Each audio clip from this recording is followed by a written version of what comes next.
Welcome to the Daily HiFi podcast. What is going on? My name is Chana, aka Techno Dad. We got Mr. Joe Mariano, Mr. Joe Intel himself hanging out. Roll right over here. What's up? Hey, sorry I'm late, everyone. Had a unexpected soccer practice. Yeah, we got some people hanging out in the chat here already. Reverend Slim was here. I was talking to Wendell. Wendell pulled the trigger. Dirac Art Bundle, what is going on?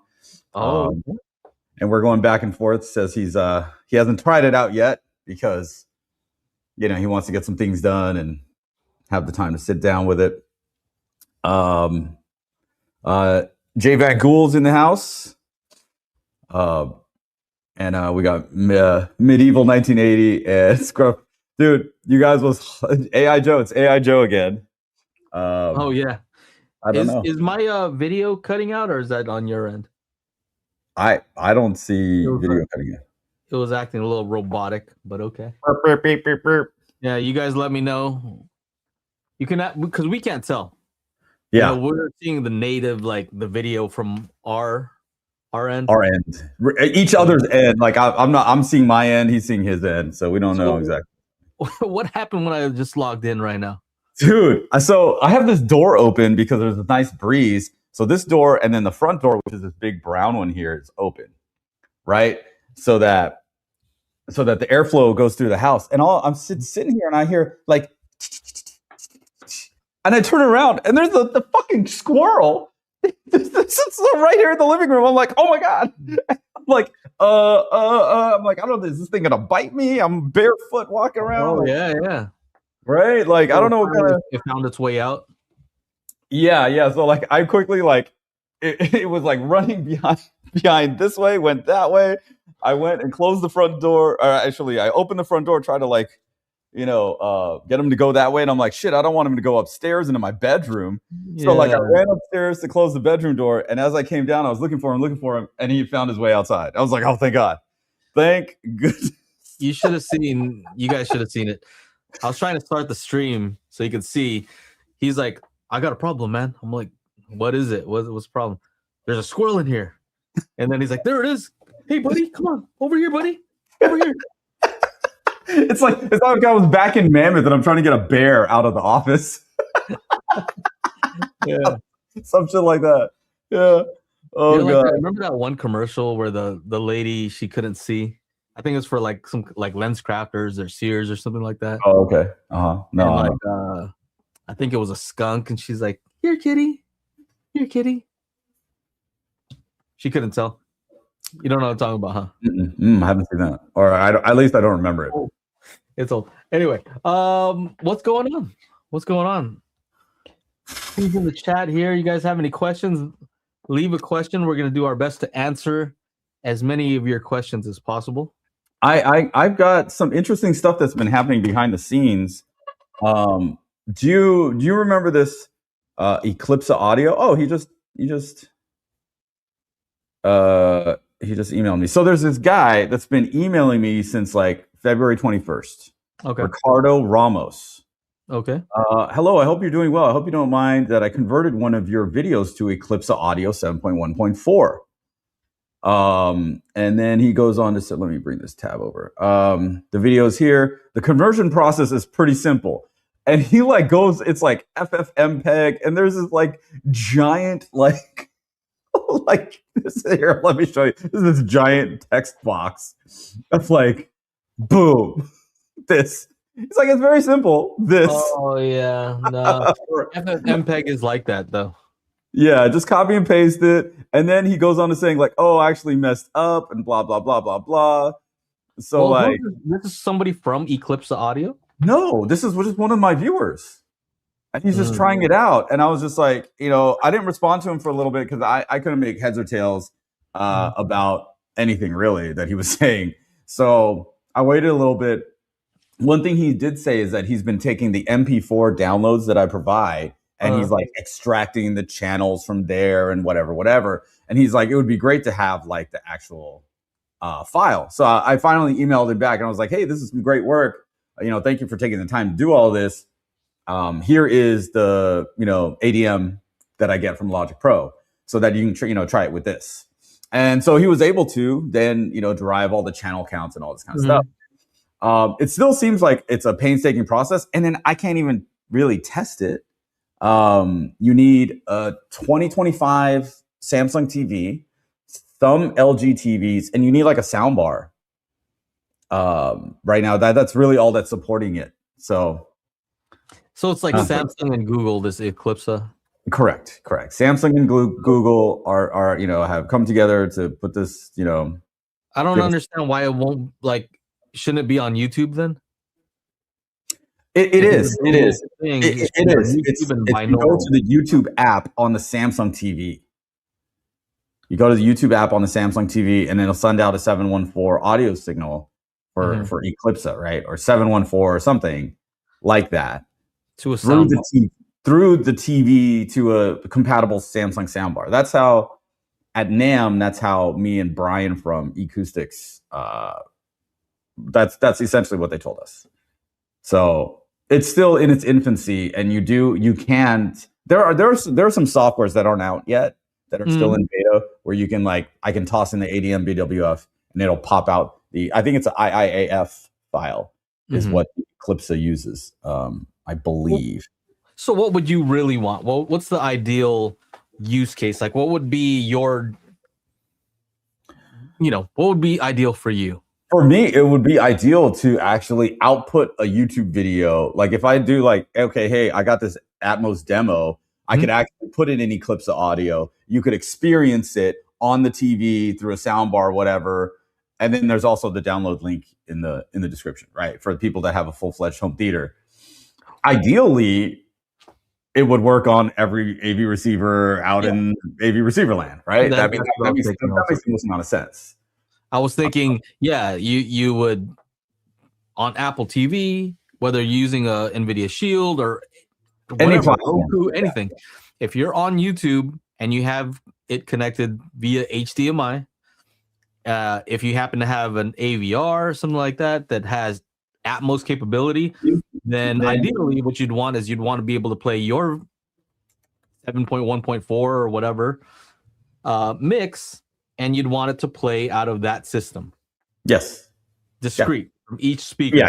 Yeah. And then I think ideal would be if somebody listens on headphones, then it'll automatically switch to a binaural version of it. Yep. That would be ideal, yeah. That would be pretty cool. Who doesn't have a way to play YouTube on their main TV system? I mean, your TV probably has a streaming stick. They're all cheap. So that's really where I hope it goes. But we'll have to wait. It's still in its infancy. Again, it really has to just deal with the amount, with the compatibility on the end user devices, right? Oh, there we go. Look at it. I got a new key light, bro. Got a new key light. Oh, cool. Oh wow. Whoa! Your skin is changing color. Oh, can you turn it purple? Can you make it purple? Oh, of course, yeah. Okay. Oh no, you're like the on Charlie and the Chocolate Factory. It was like Violet's turning violet. Violet turning violet. Oh, look at you.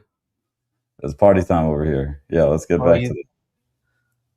I realized since I'm using my fancy camera here for all the videos, I might as well I don't want to get another key light and have to take them back and forth between hey, dude,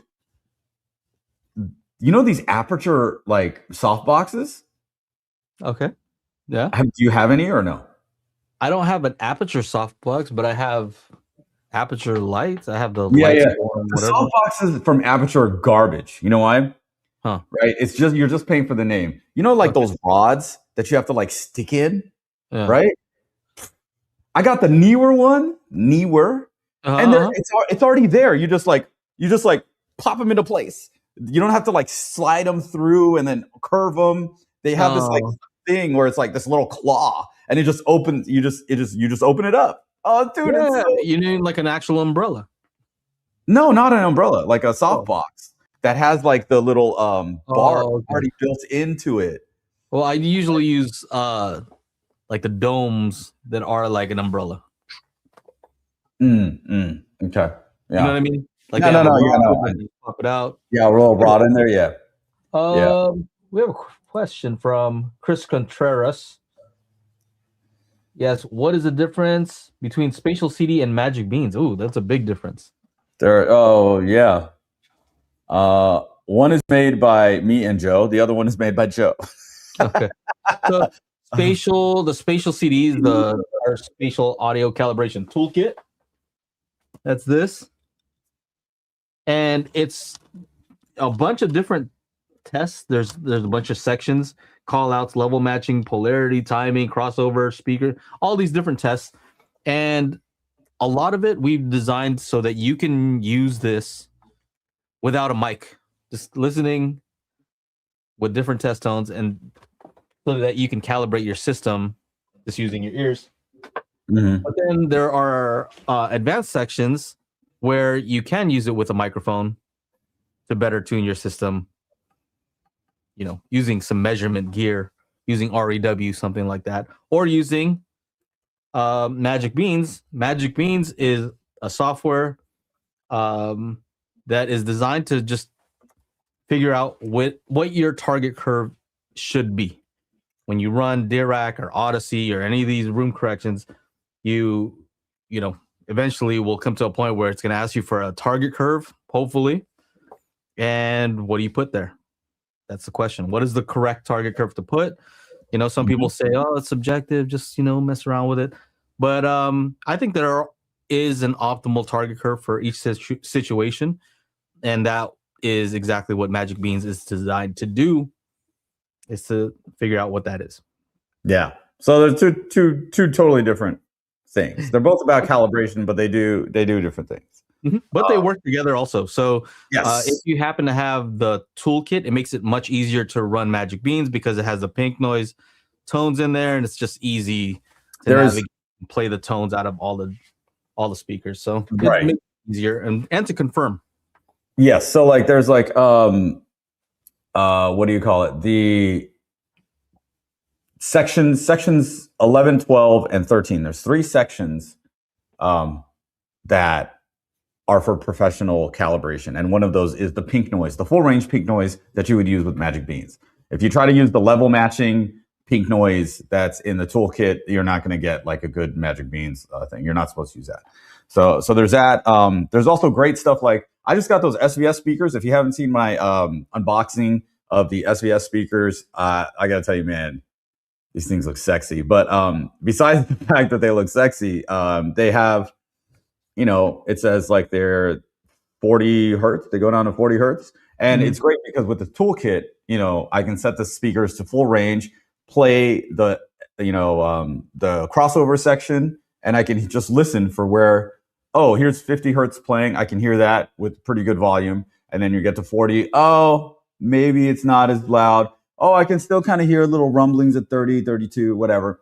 So it is a great way to verify what's happening. And, you know, that there until this came out, there was no way to verify what was happening in your Dolby Atmos home theater until the spatial audio calibration toolkit, which is why I'm still kind of blown away. I'm like, oh my God, there was like really nothing there until we made it. That's insane. That's just insane. Yeah. That's what happens. So same thing with Magic Beans. Yep. How come there's nothing that's going to determine the correct target curve?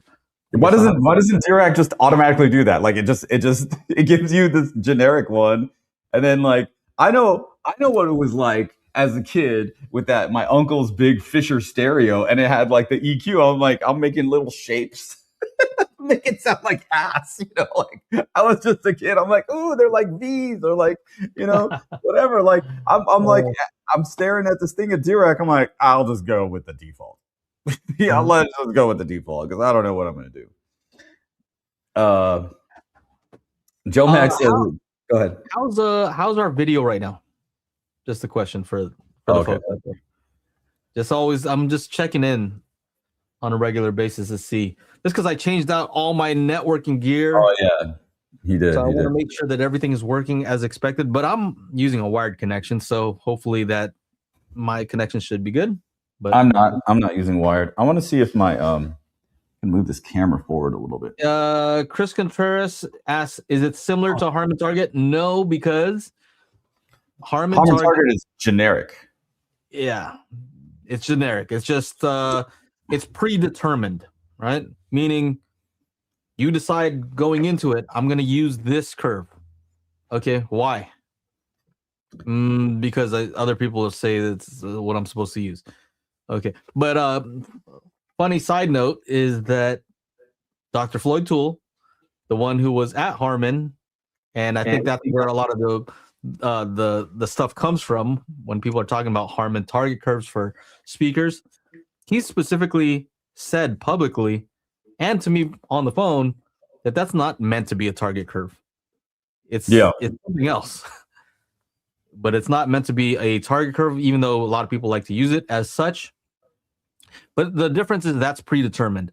Whereas what Magic Beans does is it figures out what the target should be.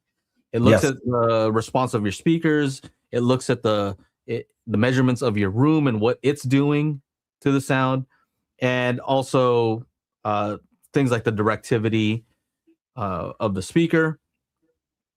What else? How far you are from the speaker. All these things are factors that will change what the optimal target curve should be. So that's what Magic Beans does. Yeah, there you go. Definitely, it's kind of anti-Harman target or anti-predetermined target curve. Yeah. Yeah. I don't know how people like film with a bunch of windows, dude. This is cloudy day and then it's sunny, it's all bright, and then like Anyway, it sucks that my video is what do you call it? You know what, bro? I think I should get and set you up with a crazy Wi-Fi setup over there. No, I'm not plugged into. Maybe if I get a cable and plug it in. What do you mean? What do you mean you're not plugged in? Your Wi-Fi should still be good. Yeah, it should. This is not high bit rate stuff that we're doing here. No, it shouldn't. No, that's what I'm saying. We gotta go set you up with a crazy setup over there. Yeah, you're the IT guy. I'm not. I'm just techno dad. You just look like an IT guy. You racist. You racist. What are you talking about? I don't know anything about this. Export build, Lord. I am not the IT guy. I mean, I am definitely it, but I am not the IT guy. No. No. Yeah. You know what? We should set you up. You rely on your internet to be good. So well, I mean, I could have gone to the office, but set them up with a ubiquity setup. I feel like that's like the good stuff. You know what I mean? I know you like nice stuff. Shauna, your audio is good. Well, I'm going right here directly into that thing sounds good. Yeah, this is straight into the camera. You know what's funny? I had to like really this shit is hot, dude. Like this is -12 on the actual receiver. Oh yeah. The camera. So and it comes with a bunch of it comes in this little carrying case. There's a second one. It also charges. And then where's the pouch? There's a little pouch. It comes with like 4 dead cats. Yeah. 2 gray ones, 2 black ones. I'm like, oh, this is it was like on sale for $80. I was like, get out of here. And it's DJI too. $80. Yeah. Hey, that thing sounds good, and also it made it way funnier when you're chasing that squirrel around because I could hear you like real clear. Get over here, buddy. Get over here, come on. Let's get you out of here. Buddy. Joe Max says, get him some MoCA. What does MoCA stand for? Basically, it's what is it? It's like Ethernet over your cable, your coax. Yeah. Do you have like coax cable? Right around your house? For like coax cable for like the cable box, like cable internet? Yeah. It goes to different rooms. I don't want to touch it, man. Like every time we touch something, like we have to call them out here. Like it all just like it's so like old. Wait. I know you still use cable. So Boom, here it is, bro. Check it out. 79. Wow. So regular price is $100. So that's nothing. What a great deal. What a great deal. Yeah. Okay. So multimedia correct cable? No, that's not what that stands for. Multimedia over coax alliance? I think so. There you go. So what I'm saying, what Joe Mack is saying, is that the way I have it set up in my home is I don't want to reroute. I don't want to wire Ethernet, but you can use that coax and it acts like Ethernet. So you could actually have a wired connection from wherever your modem is upstairs or whatever. And then you connect to one of those coax cables down to that downstairs room that you have there. Yep. And you could have an access point right there. So that's called having a wired backhaul. Right? So instead of your wireless connection up there trying to connect to your access point down here. Oh yeah, you were also saying if I move that access point on the opposite side of the wall, so like over here in the kitchen, it might be better. Yeah, I have 2.5 gig. So basically what it does is you have the access points are wired to each other instead of trying to connect to each other wirelessly. Yeah, so I think that's the issue. Yeah. Yeah. So it might be something to look into. They're not very expensive. I have the ones from Go Coax. Go Coax? You know what I'm saying? Let's get into some networking. Networking, home theater, it's all kind of the same. That was your first video. Oh yeah. Let's see here. Go Coax 2.5 adapter with a gigabit Ethernet port. That thing. Oh, so you're saying have a coax cable go around the house outside or some shit? No. Let me show you. Okay. This is what they look like. Okay, yeah. So on one end, let's say where your modem is. If you have coax somewhere near there, I assume you do if you have cable. Yeah. You have cable modem. So you definitely have one there. Oh, so you're just talking about whatever's existing already in the house. You're not running anything new. Right? So your cable modem's upstairs. And then it has Ethernet that comes out of it. Right? Yes. That gets to your router or something. Yes. Right? So one of the Ethernet ports would go into this side here, right here. Right? And then you'd plug in this coax to your existing wired coax in your house. Right. Yeah. And then let's say in your other room downstairs, it also terminates, the coax terminates there also. Right? It's connected. I mean, there's two. One is connected. I don't know where the other one goes to. So remember, this is like a whole situation. So one is in that room that's right next to you. No, there's two. There's two. Okay. One is connected to the dish network, which is a satellite thing, and then one is not connected to anything. I don't know what that one that's not connected to anything, if it does anything. Okay. Oh, that's something we could figure out another time. But the whole idea is that on the other end, you plug in the coax, and now you have Ethernet that you could plug into your wireless access point. Right. So then that'll be the backhaul leg, right? That'll be the backhaul from the upstairs main router, like satellite router for the mesh here. I get it. What do you call it? And also, if you happen to wire into it, so let's say you're going to have your game system downstairs. Yeah. Right. If you just put a networking switch there, now you're wired. Now you're wired directly to your modem. I have a switch there. There's a 5-port switch. Yeah. So the Xbox, you're going to get maximum speed, maximum thing. Yeah. Minimal latency, just because you're just doing it over a cable.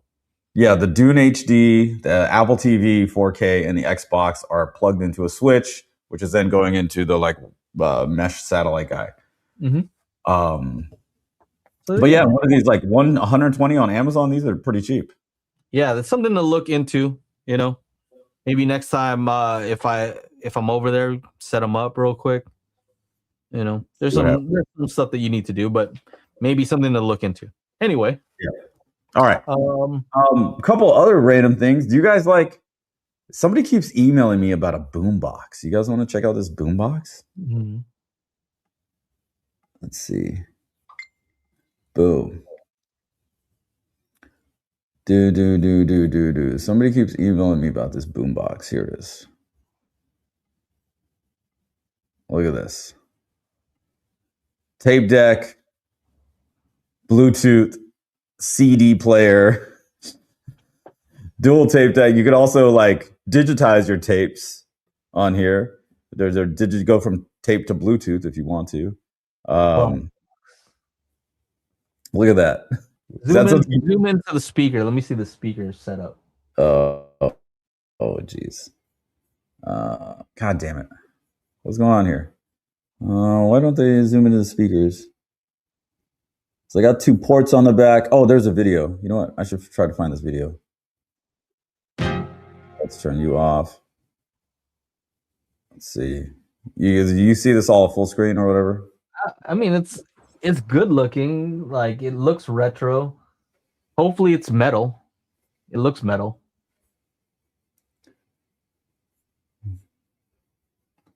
And this guy's talking about it. I don't know what no closed captions on this guy. Looks like it's got like 4 big woofer type deals. Not big, but I mean, people break dancing. Huh. Yeah, I don't want to hear about your. Where's the thing? Okay.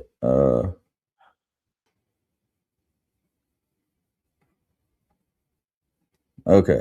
There we go. That looks rough, man. I love it. That looks rough, bro. Like, hey, I get retro, trying to make it look old school, has like old school functionality. I like that. 3-way 6-speaker multi-amp super woofer. Is that super woofer? Is that like extra bass? All I know is like the technology for speaker design has improved since that. What are the 70s or whatever? 80s or whatever, yeah. It's improved. Why don't you take the improvements and still make it look retro, you know? Like the JBL stuff, like the L100s. Yeah, like improve it. Like with the silver dust cap.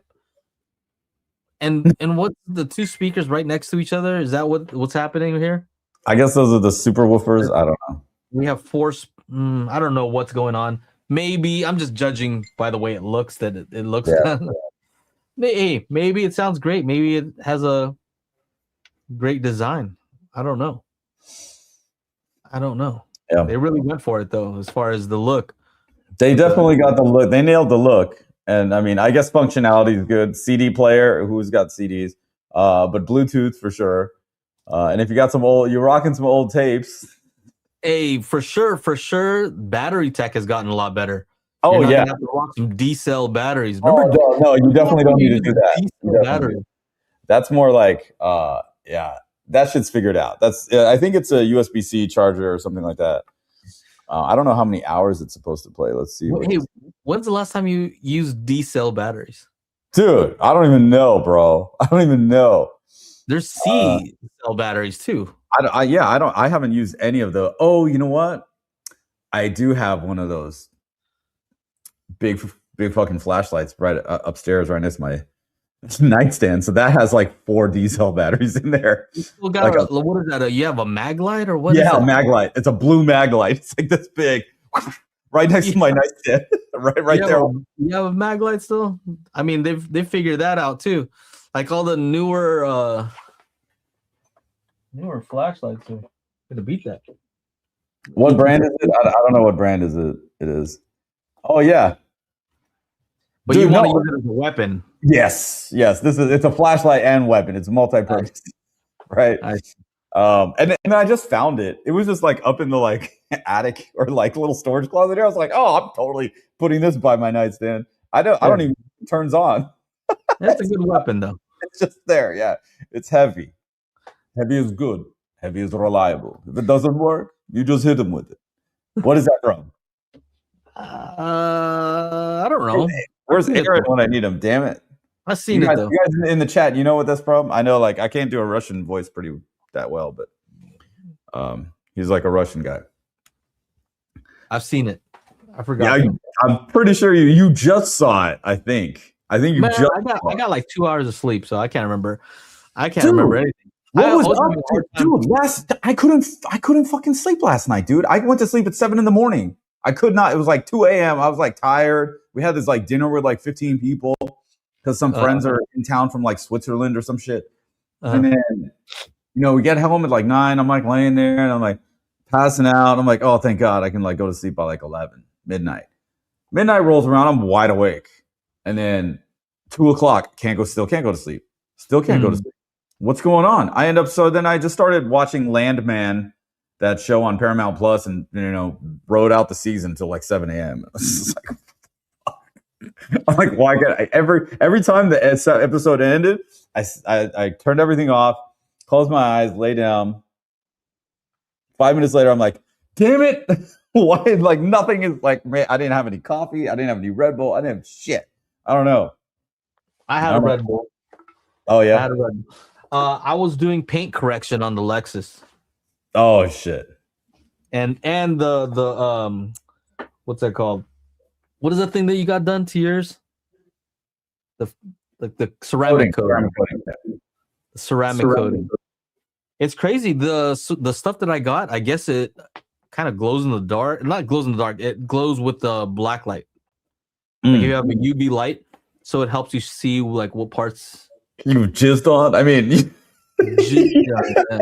and actually, I have a UV light, a black light, in the garage. So it's kind of crazy. You can like it makes it easy for you to see like which part have I, sprayed and worked on, and which part exactly. What the heck is this? Okay. What's up, Tyvo? And we can just kick it like Tyvo. It's clean. Hold on a second. Look at this. So this is what I've been up to. Look at it. It shows you on your car, bro. Somebody jizzed on it. No. That's a lot. It's a lot. Yeah. I feel like that's what you've been up to. Angel's like, no wonder. All I know is it makes it real shiny, so it's all good. In the morning. It makes it look super shiny. Hold on a second. Yeah, it looks shiny. That's good. Dude, trust me, dude. Washing a car and doing all that stuff is it's so much work. Shiny. Anyway, that's what I was up doing because it's a process to do all that. I had to go get one of those buffers. I had to buy one of those. I had to use the clay bar. Clay bar, yeah. What else did I have to do? Clay bar that thing. Well, wash it. Clay bar. Iron removal from the paint because this is an old car. So I wanted to at least do it once and then keep it nice. I got a new pressure washer, which reminds me, I know you said you got that ceramic coating. Which ceramic coating did I use? I used some Adams Graphene Advanced, something like that. Graphene. But what I was going to tell you is I know you got it done, the ceramic coating. Yeah. You can't take it to those automatic car washes.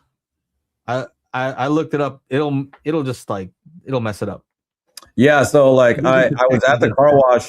I was at the car wash getting my car washed and I was looking at it. I was just like, so I found a guy who's close. He's like one city over, Montrose. So I had him come and wash the the Lucid. So he does a great bath, all that stuff. Where's the car getting washed? This thing looks hot. You know what's funny about this? Well, we're supposed to be talking about audio, video, home theater. Look at that. We'll talk about, oh, there it is. Look at that. Yeah. See, that's a new vehicle. That's a new vehicle. So all you have to do is keep it, like, it has a nice clear coat on it. Yeah. It's new. So all you have to do is maintain it by not taking it to those automatic car washes and screwing it up. Yeah. When a bird drops on the car. Yeah, get it off of that. Don't park under like trees that are like dropping all kinds of weird stuff on your car. This basic stuff. It's different when it comes to like an old car like mine. I had to do paint correction. Like this paint was screwed up and I had to fix it. So now that it's fixed, now I can maintain it. But I was saying it's kind of funny how we're all here's my the flashlight I use on my keychain. Turn. What? You actually have a flashlight? Yeah. USB-C. Yeah. And it's magnetic, so if I'm working on something, you can clip it onto your hat. Stuff like that. This one is awesome. Angela got this one for me. The clip moves. Give you an affiliate link to this one. See? Where's the website? Here, like I go to these guys. I think they use Ceramic Pro.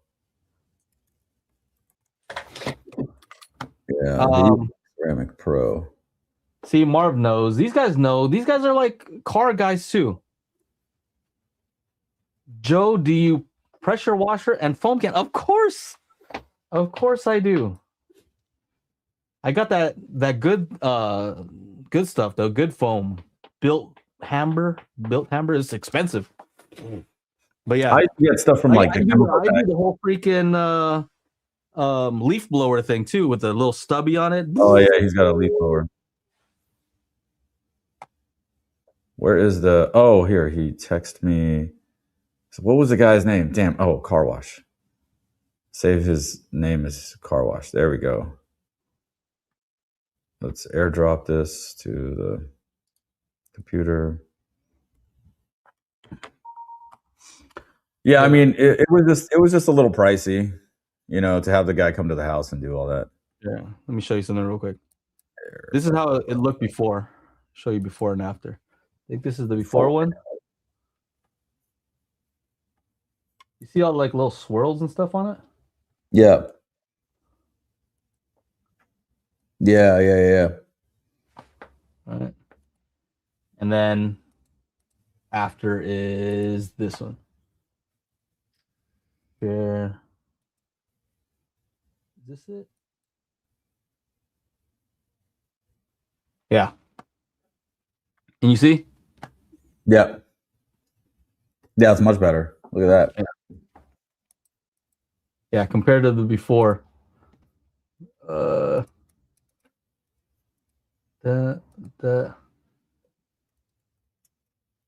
Yeah. So yeah, that's what the automatic car wash does to your car. Yeah, all the swirl marks and stuff. You know what's interesting? The color of my SUV is white, and like it's really hard to see any reflections in that thing.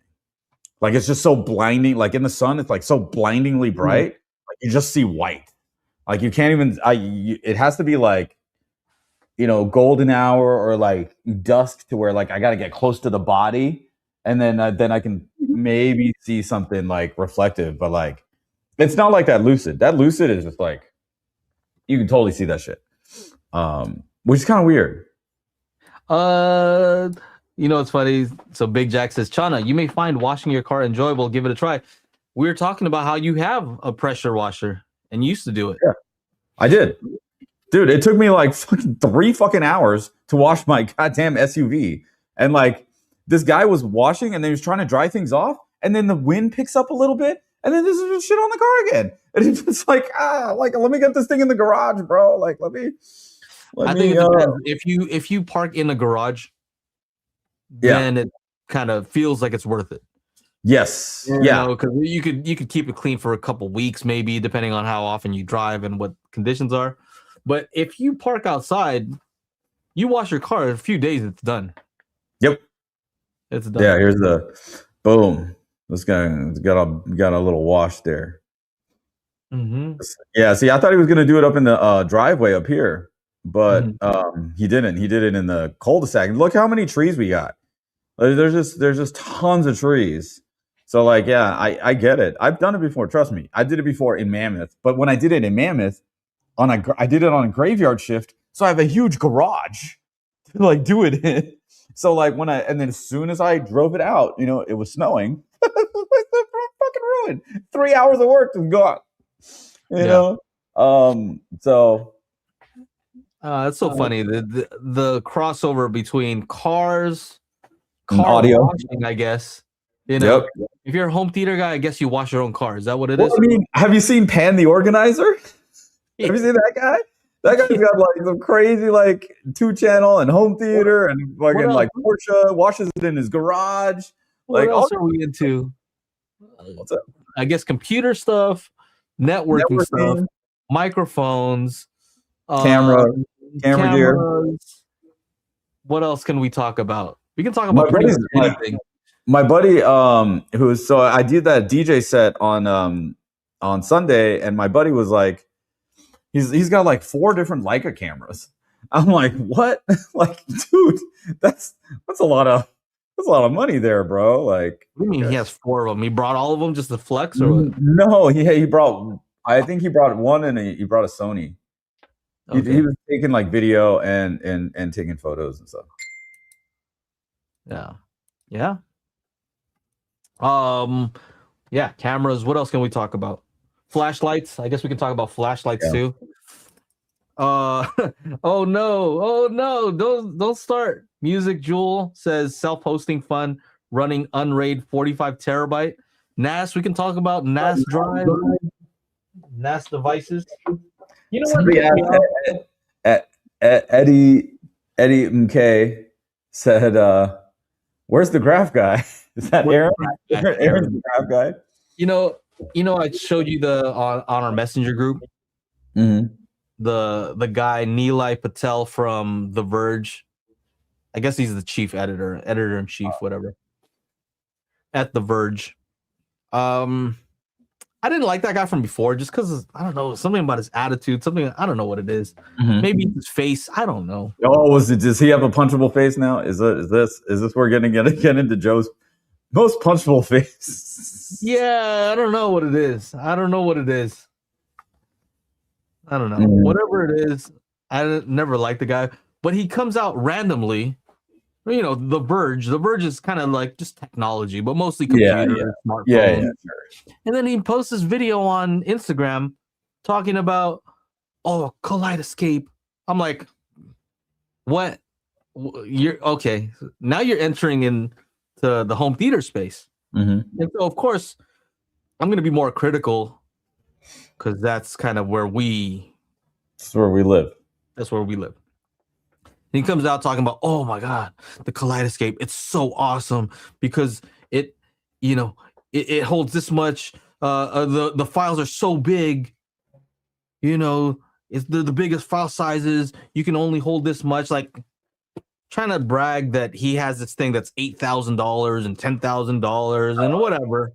You know, just talking about how expensive the things are. Yeah, Kaleidescape is and how amazing the experience is. I'm like, okay, bro. So you got sent one for free, right? That's what happened. Because this guy never talks about home theater stuff, really. Yeah. You know? And all of a sudden, he's all Kaleidescaped out, and So what happened there? Did he go and buy one, or what happened? Who? That guy I sent you the link to. Does it say in their ad? Does it say? Because that's the kind of stuff I don't like. You know, and then of course, so the reason why I brought that up is because if you can run, what did you say? How many terabyte NAS drive? Like 80. Yeah, I have 80 upstairs. yeah, and you rip your disk to the NAS, and then you use Plex to stream it. Well, I use You can get two that different quality, things, but yeah. you can get that same quality. You know, all this BS about they're getting better quality. Stop that. So a week ago, I released that video about sources, right? What sources? What are sources? Physical streaming, and everything home theater posted this. Definitely physical media. Blah blah blah. Thank you for not telling everybody to buy Kaleidescape. That is way out of most people's price ranges. Great video, lots of fun. Like that's it. Like, and somebody else, he wasn't the only one. There's somebody else that said, "Oh, thank God this didn't turn into a Kaleidescape ad." You know, like people are savvy in this space. Yeah. You know, you know, what is the truth? What is the truth of the matter? The truth of the matter is that some people download videos, they acquire videos, let's just say, through different means, through whatever means, and then they throw it onto their thing. Now the thing is, some of those are rips from a physical disc. Yeah, some of them are. As far as the quality is probably extremely high. Mm-hmm. Right? No less than a Kaleidescape. I'll tell you right now. No less. I don't care what they say, because they can say, "Oh, we take it from the mezzanine files." Yeah, but you're gonna still have to convert it into a format that's normal. You know, kind of like the same format that any player would use. You know, whether it's a larger size, yeah, maybe because it has extra stuff. It's not because they're extracting extra quality. You know, this is the stuff that we do. We make videos. You know, if we take a video directly from our Sony camera, it's going to be huge. You know, so yeah, no, totally. These guys are talking about is nothing. Like those file sizes are nothing. We have to get these huge. You know, what size do you use for your Sony? There's a 256 gigabyte drive in there, or thing in there right now. Yeah, I think I have a 512 maybe. That's just to make our YouTube videos. Yeah, if it's a movie, it's going to be like. What are we talking about?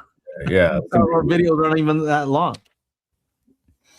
I mean, almost we know what the top quality should look like, and at a certain point, when you export, it's indistinguishable. Mm-hmm. You know, you only need that much data, because if you're starting to color grade, you want the extra latitude. Just the same with audio. You want, if you're gonna mess with the sound, then you're gonna want extra quality. But once you export, there's no difference. You won't be able to tell. So, unless you're gonna go and take the video from the studios and then color grade it, then it doesn't matter. I know, like what's his name? Joe Mack was saying, like they what do you call it? They have a higher bit rate or something like that. Yes. Well, is it? Look, if you take a Blu-ray disc of the same movie, you're telling me that their quality is going to be better? No, it's not. They're gonna say it is. They try to kind of like. Oh, you remember we talked about this before? How they kind of go around like, yeah, well, we get the original mezzanine files, and then they let you come to the conclusion, well, we get the original mezzanine files. Okay, cool. Then you have to encode it, right? You have to compress it. You take that, and then you have to do something with it. Okay. Right. So like we talked to the guy about putting the toolkit on there. Like I've gone through the process. Yeah. The disc authoring process. Right. Every track has 3 files. It has a video file. It has an AC3 5.1 audio track, and then it has the Atmos track. Just in case you don't have Atmos, it can downgrade to 5.1. But the mezzanine file is just those 3 files merged together. Like, okay, there's nothing. If I give you the files and you take them, you're not going to extract a higher quality out of them that's not on the disc. Because the disc, like, I don't, it's like this thing where it's just like, it's like perfect example. And I don't really watch Darko a whole lot, but I saw this. Oh, where did it go? Did I fuck up? Well, hold on a second. Scruff Kingman says MKBHD re-uploaded the same video. I saw that video. He re-uploaded the same video to show how a video degrades uploading. Yeah, that's extreme compression though. You know, we're talking about if I throw on, let's say, 100 gigs into Final Cut from the Sony, and that's already not the highest, highest quality because it doesn't need to be. But let's say I throw in 100 gigs. By the time I export that thing, it's going to be like 3 gigs. Okay. So that's an H.265. And then I upload that to YouTube, and they're going to compress it even further, probably to 1 gig. So yeah, it's going to be there's a lot of compression going on there. But going from the 100 to the whatever it is, 100 gig, maybe let's say 10 gigs, to be more realistic. From that 100 gig to 10, I don't think is extremely noticeable at all because I see both of them right here. But going from that 10 gig, uploading it to YouTube and them doing the compression, that is a pretty big difference. Like to the point where if there's any like fine noise in the in your footage, it'll just smooth it out. Like you won't even see the noise, the graininess after you upload it to YouTube. It's all smooth.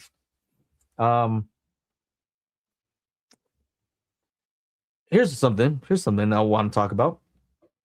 With Kaleidescape, where do you think they make more money? I don't know the answer to this, but I'm kind of curious what you guys think out there. Do you think they make more money on the hardware itself because it's expensive? Or do you think that they make money from the movies that you download? Are they getting a cut of those movies? I haven't heard a lot of people talking about that or asking that particular question. But I remember I thought about it when we saw them at, where was it? Where did we see them? Cedia? Mm-hmm. We saw them at Cedia. Yeah, because one of the things he said was like, what's our cut? Yeah. What's our percentage? What are they going to get? So okay. Music Jewel says money from the movies. So if they're making all this money from the movies, why does the hardware have to be so expensive? It's a perception thing, right? Like it has to be expensive, therefore it's good, right? Okay. Andrew thinks it's from the hardware. Okay. Hardware. Scruff Kingman says Brightside Home Theater brought it up. What was their conclusion? Joe Max's hardware cut is guaranteed. Movies maybe not. But why would you buy that hardware if you're not going to download movies? That doesn't make sense. Or maybe is it that because you invested so much up front that the likelihood that you're going to invest in movies to purchase is going to be higher. Whereas if the thing was extremely affordable, realistically, they could get away with selling that thing and the drives and all that. We're like a couple thousand, $500 or something. Yeah, if that. Under $1,000. This is one thing. Like Joe Max says, is like this Spider-Man version is 156 megabits per second, so the file is over 100 gigabytes, and that wouldn't fit on a single disk. That's definitely true. Right? They have some things that are like that. Mm-hmm. Joshua, Mezzanine Massive Attack. That's a great album. Yeah. I'm just looking through the chat now. Look at that. Yeah. Yeah, I mean, it depends. Like the only reason I can imagine a video being too large to fit on a typical disc is maybe the movie's long, or if it's like a Gemini Man, like 4K 60 HDR. That's a lot. 4K 60 and HDR, that's a lot. But unless it's like that, I don't know why file size needs to be so huge.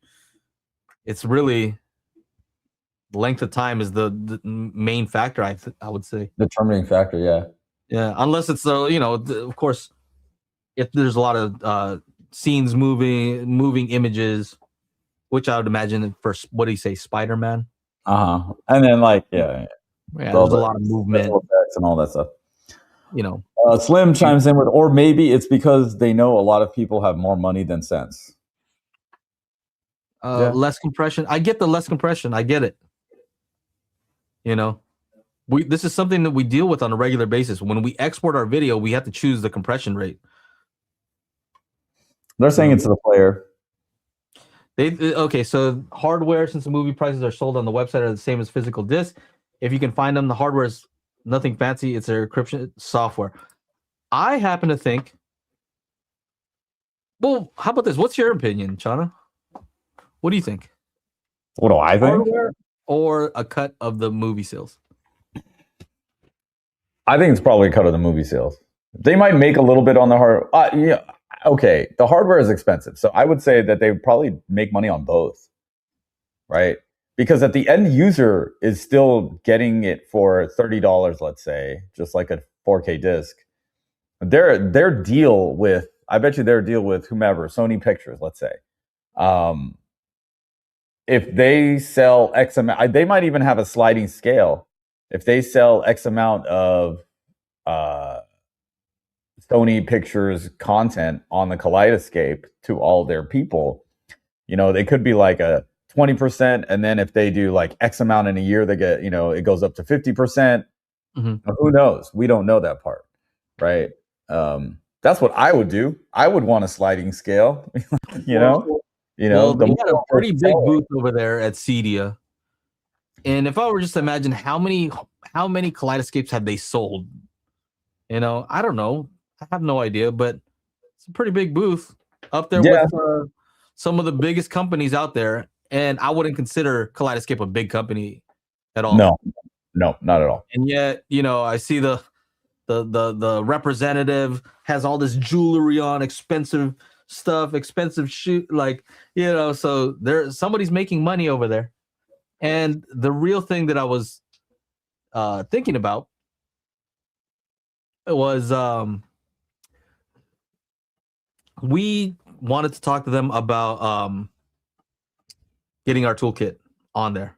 Mm-hmm. Why? Because enthusiasts are more likely to get a Kaleidescape, right? Yeah. And so we talked to them. They're like, we're kind of busy. We got a lot of stuff coming in from Warner Brothers or whatever. Mm-hmm. Right. So their priority was not necessarily the enthusiast type of person that we thought, but it was more like, oh, we got these big companies trying to get their movies over to us. And so because it was such a high priority, it made me think that that's part of the business. Mm-hmm. It's a business thing. What is Root Vegetable says? This dude looks like he shoots weak loads. What? Don't know. What is that? Wow. Very cool. What else? I was trying to get this photo up here, this video. Where is it at? No, that's not it. What is up with my upload from? I'll just airdrop this. Joe Max says the encryption that can be broken with an HDMI switcher and a high quality capture card.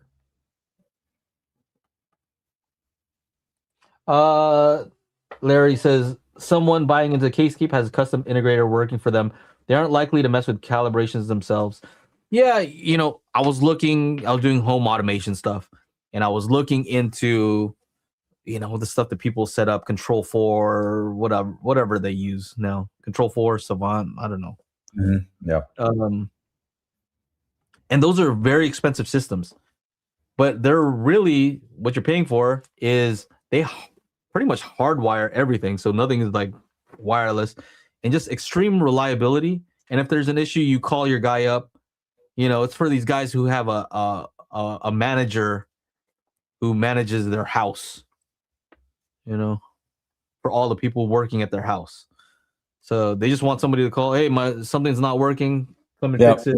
I know. I only want to see you. Go fix the thing. You know, Yeah, they don't have time. They can remote in and whatever. yeah, Selling they a go. product that who people don't question. They just install it and make it work. That's it. Mhm. So that's who it is. You know, I get that there's an audience, there's somebody willing to buy it. But I guess the question is really, are they making more from the hardware or the cut? Maybe it's just both. Maybe that's the truth. I know it's not for me. Yeah. Look, Andrew's like, that's not true. I set and calibrate myself. Yeah. So,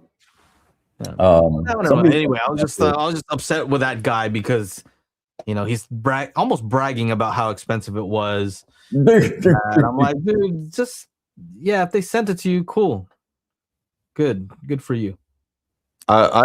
Somebody said something about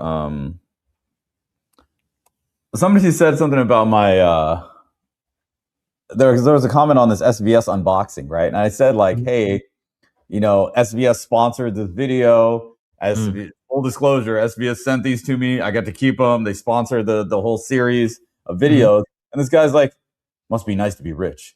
And I'm like, I'm not paying for any of this stuff, dude. I'm like, where does that come from? Do you just completely disregard that whole thing? I thought it was kind of funny. Oh, to be rich, he says. Well, we do get some cool stuff. I was talking in the after show talking about, oh yeah, my projector automatically switches to Dolby Vision. They're like, yeah, it's pretty nice to be sent a bunch of projectors. I'm like, oh yeah, that's true. That is true. Yeah, I mean, look, but then we gotta make videos for them, so it's actually we pay in the other way. It's not free. Like we pay in time and like energy and like you guys. I love this thing. Look, I needed to get the speakers out of this room, and they're not going into the theater room right now. So like, I just put them upstairs. Yeah, these things look, dude. You know what? I love these towers because they're slim, right? And this just looks great when under my 77-inch TV. And then look, I got white speaker. Hey Tim, this is for Tim. I got white speakers there. It's me just talking shit to Tim. But I like these, man. I just love the way they look. They're not huge, they're real slim. So that's definitely a plus in my book. I still haven't listened to them at all. They've just been saying I had to do the photo shoot or the video shoot. So yeah. Am I still rocking front wides in the studio? Yes, the studio, not here in the house. Front wides is like dedicated space. Like you can't do that. Who's this? Host who's asking the question? Joe Mayer. Yeah, but somebody asked a question. Oh, he said, Shauna, post the MBM file. What's the MBM file? Magic Beans measurement file. Oh, okay. I haven't done that yet. Maybe I'll do it upstairs. Their grill is kind of interesting. They have like a little like cutout that looks like a little waveguide. I wonder if it measures differently with the grill on than without. Yeah, I thought that was kind of funny when you showed that. Isn't that weird? Like, what is going on there? Chris Contreras says, "Gentlemen, what's your endgame audio video system?" Well, Chris, I'm building it right now, buddy. I'm building it right now in this room. I think I got like 12 episodes total that I've planned out. So wait and see. Hold on a second. He's asking what's your endgame to see the endgame. I mean, you have a relationship with SVS. But if you could have any speaker sent to you. Oh, dude, I had like 4 different speaker options, like in various price ranges. And now I got like all these fucking amplifier processor people. Oh, I see you're putting a home theater together. I can make those SVS speakers sound like $20,000 speakers with our product. I'm like, the fuck? Like, not your free game. Hey, no, hold on a second. So, as far as speakers that I would buy, man, I'm kind of cheap. I'm looking for the best possible deal. Joe's about buying something and then tweaking it to make it sound better so it punches above its weight class. That's what Joe's about. Yeah, right.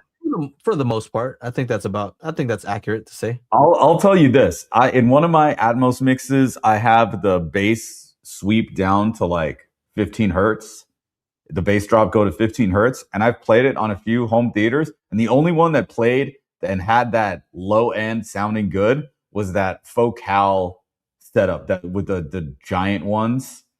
So if I had to pay for something, I would get that Focal setup. Their new theater product. I mean, money no object. Okay, so money no object. Okay, first let me start with money. Money actually being an object. Yes, I would probably rock like those Kef 350s. Those inexpensive ones. 350. 300 R's. Q350, I think it is. How much are the Q350s? Kef Q350. Oh, the bookshelf speakers. Let's see. I'll probably rock those. They're $400. Well, no, that's not it. Where are they? The R3s. Nope. Q1 Meta. Q3. Nope. Q3. 900 a pair. Q350. I don't see a Q350. No. Not on Crutchfield. Well, there's pre-owned on eBay that are $70. Oh yeah, $70. Jacked up. Never mind. Those are jacked up. $70. Get the fuck out of here, bro. You can't get out of here with that. No, those are messed up. Anyway, they're inexpensive, pretty inexpensive. I'd probably rock a bunch of those in a home theater.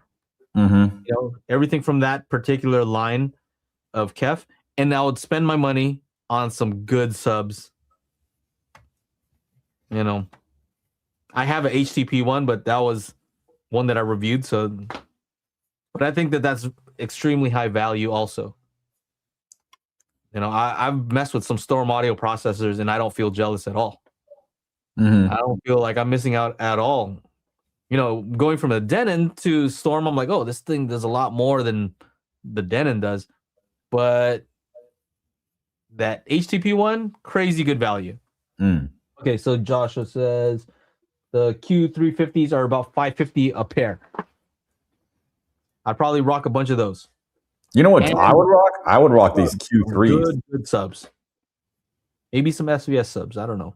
No, probably some RSL subs or Monolith subs or something. Because I'm trying to look for the best value. I go full cal for the just because it's French. These look nice at 900 a pair. Imagine 15 of these guys, right? Yeah. That's probably more than enough. You get that set up, get a good AVR with Dirac art, put magic beans, get some good subs. You're set. Now, money no object. If I could just call up any companies all over the place, I'm probably gonna just say probably call it per listen. Per listen. I want you've rocked per listen. Yeah. I like the way they look. I just get whatever the top line per listens all around. Just a full per listen system. I go with these. I'll throw in a Trinov just why not? I go with these. I'd go with this setup. Right, one of these LCRs. These are their LCRs. They'll have all of those for the ear level speakers. Bro, why those though? Why not that cool looking one that you used to like? Which one? Boxy. No, this is for a theater. These go behind the screen. This go behind the screen. If you're gonna hide them, why won't you get some? Do you even know how those measure? No. I get getting focal if you're gonna show them off because they look cool. If they're gonna hide behind the screen, you better get some good measuring ones. If I'm gonna hide it behind the screen, I better just get some JTRs. It doesn't matter. Get the best measuring speakers that are, Yeah. Waveforming over art. I mean, the problem with waveforming is you need a minimum of 4 subwoofers. 2 in the front, 2 in the back. Then they dude. usually want like 4 up front, 2 in the back. Yeah, no joke though. Yeah. I mean, waveforming is gonna do some stuff that Dirac Art can't do. It's actually doing the cancellation. Yeah. But you need a whole wall of subs. Yeah, that's a lot. Yeah. I remember that guy, what was his name? Chuck? Yeah. Yeah, he was like, I'm like, he was about to send me a Trinov, and he's like, so how many subwoofers do you have? I'm like, 1. He's like, oh, can you get like 3 more? I'm like, oh, for waveforming? He's like, yeah, we will want you to like, show our technology. I'm like, let me get back to you. I haven't got back to him. I'm like, I don't know. Yeah. So I don't know. What is that? The ones where you put the panels together? Is that mini LED or something like that? What is that? Yeah, what is that one? Yeah. Oh, on the display, yeah, mini LED, yeah. Yeah. If you had unlimited money, then get that. Otherwise, I'm pretty happy with my Valerian Max. Maybe if it's a dedicated theater, then you get the top of the line JVC, something like that. Mm-hmm. Yeah. You have a great experience. But yeah, I think it's at the end of the day, the fun part for me are the constraints. Money constraints, like, oh, I only have this budget. Okay, what's the best that you can get for this budget? All right. When it's unlimited, it's almost like it takes away some of the fun for me. Mm-hmm. I don't know. Yeah, Joe's like, he likes to take the car audio. Like me, I'm like, let me get the car with like the best like sounding audio system, and then I don't have to fuck with it. Joe's like, no, I want to fuck with it. I want to put some Well, after I'm done with the system, it's gonna smoke any of the systems that you can buy in those cars. Yeah. But how much did you spend extra on the system? It's a bad deal. On the which system? For me, because I would mess with it. It's not a bad deal if you're never gonna do that anyway.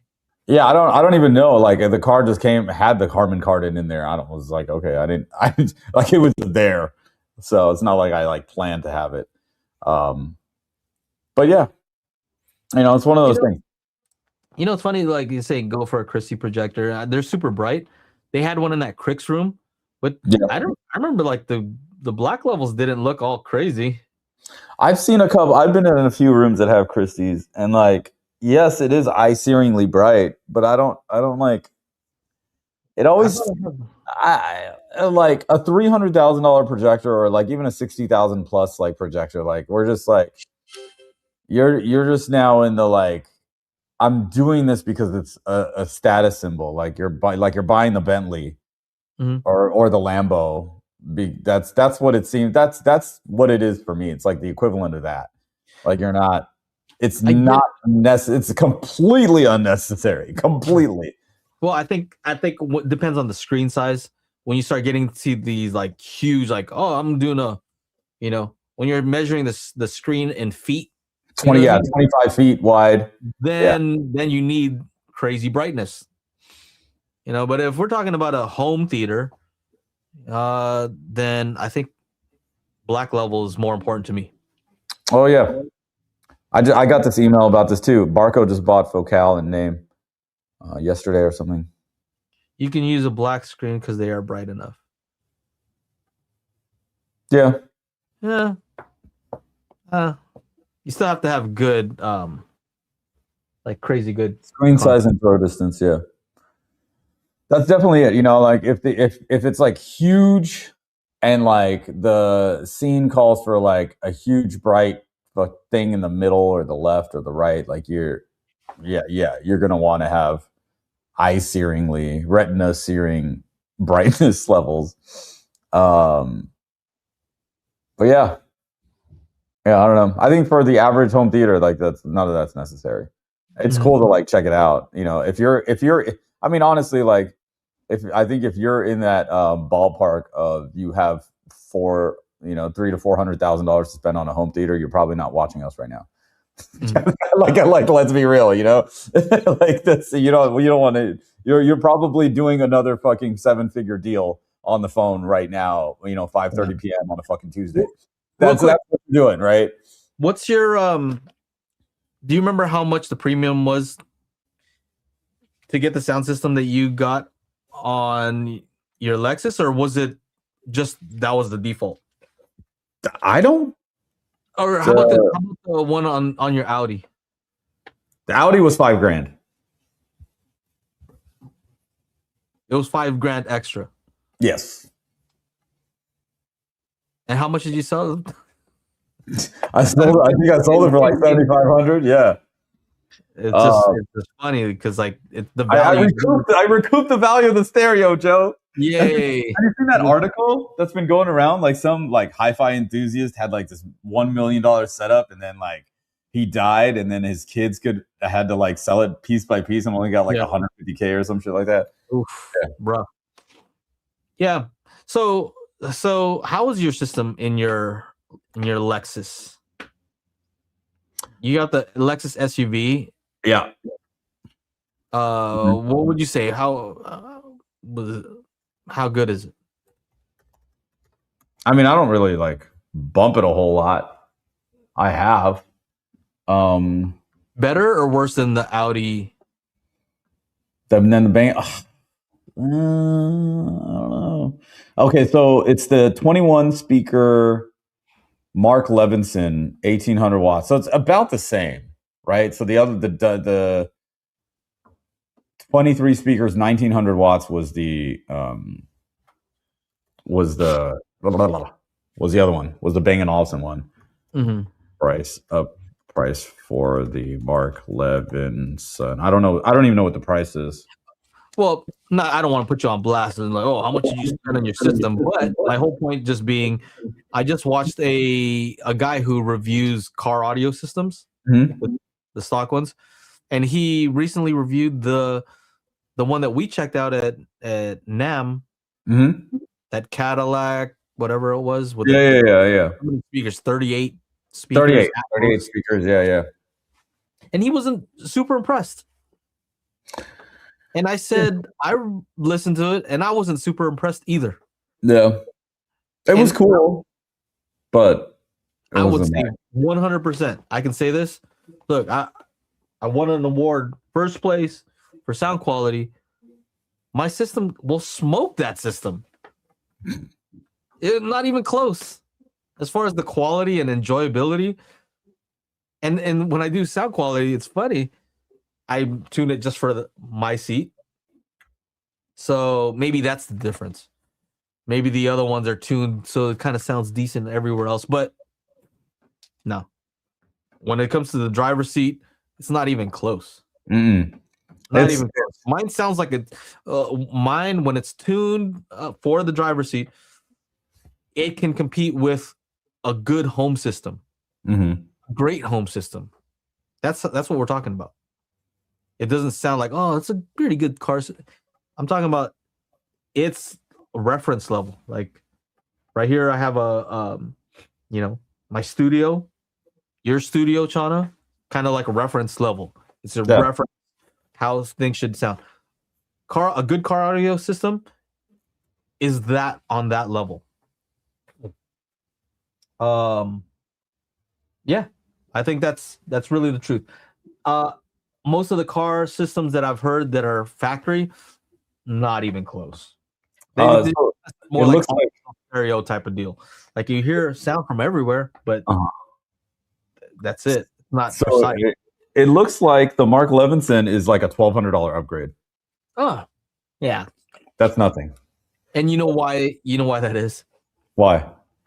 They don't do very much. Like on my Lexus, I don't remember what it wasn't the Mark Levinson one, but it was the upgraded one, and the stuff is still cheap. You go look at the driver, like that's it. These are cheap. Get out of here, plastic frame. Like Larry puts it pretty well. You can't put a price on the flying saucer tweeters, though. The B&O, the tweeters that pop out of the dash. It's pretty impressive. Like people are like, oh. Oh yeah. I'll get to you in a second, Tabers. I see you. But let's see.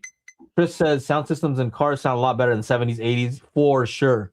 Yes, for sure. I mean, this is exactly like that Boombox thing we were talking about. Like, the shit's just changed.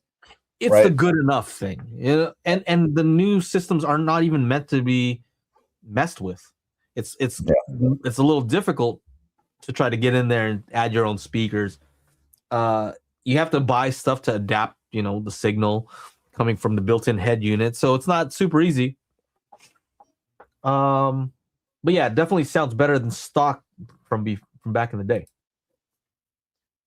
Yeah, for sure. Are you biased in your opinion and find others who agree with your opinion? I think we're all biased.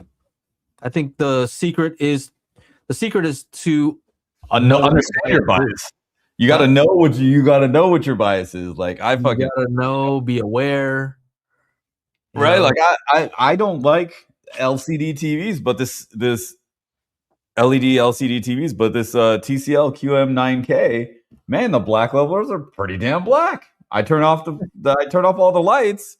Yeah. And I'm watching the movie and I'm like, hey, this is like OLED kind of level blacks. Like, holy shit, look at that. Right? Yeah. I normally don't say that, but in this situation, I'm like, oh shit, they got something going on. They're doing something right. Whatever that is, I don't know. Extreme pressure, yeah. Where is it? See it right there, car audio. There's a car mode in Magic Beans. Car audio.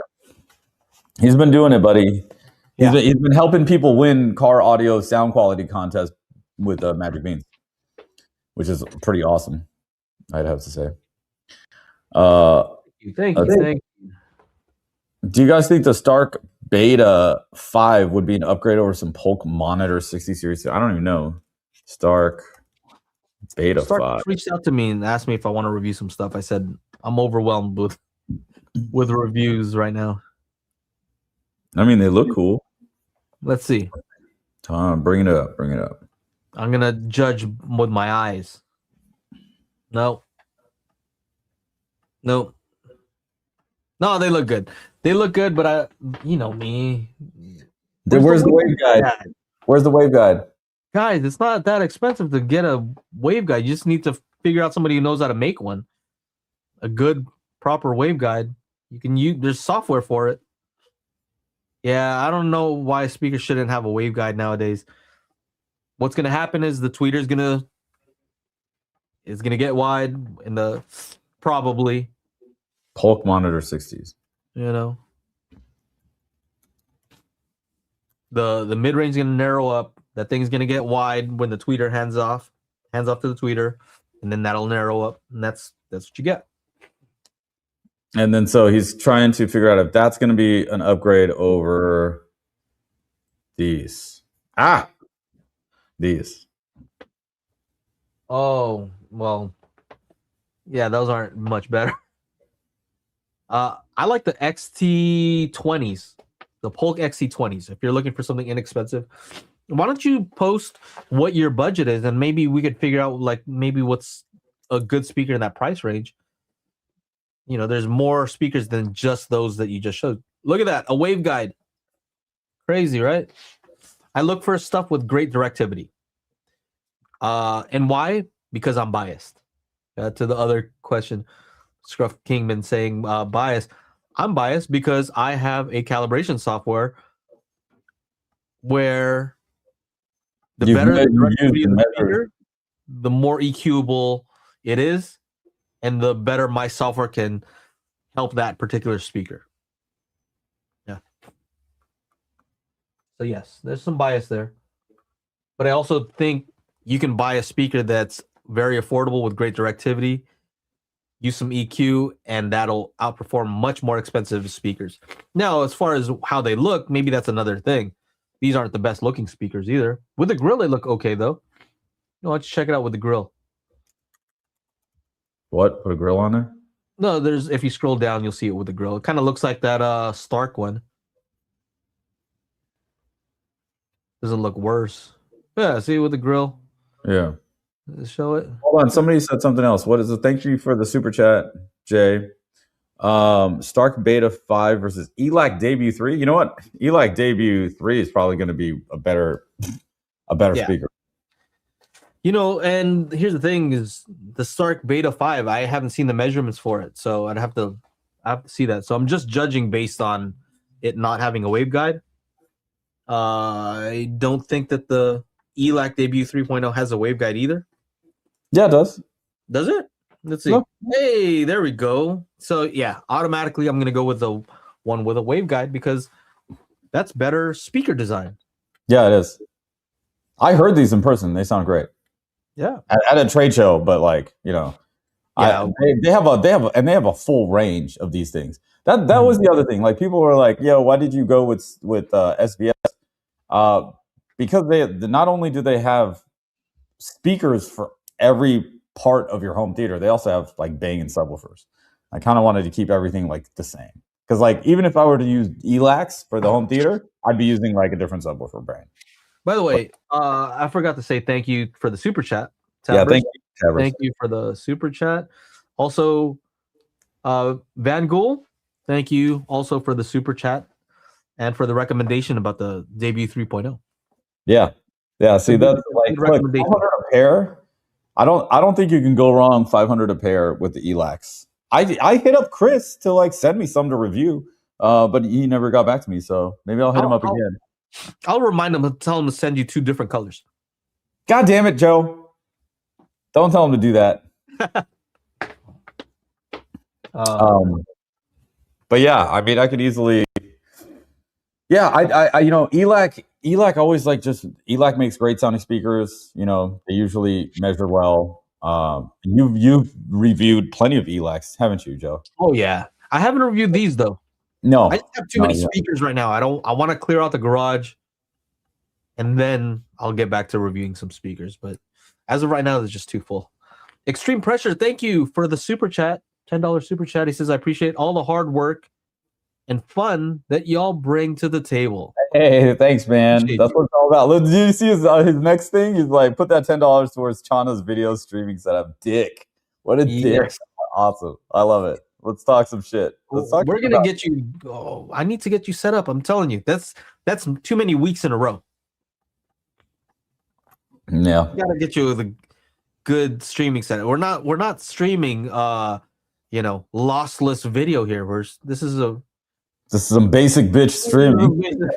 That's what we're doing here. I'll order those things right now. What are those go things? Oh, no, don't order those yet. Just because you said you have 2 cables, we don't know what's connected to what. So yeah, I don't know. There's other things you can try before you do that.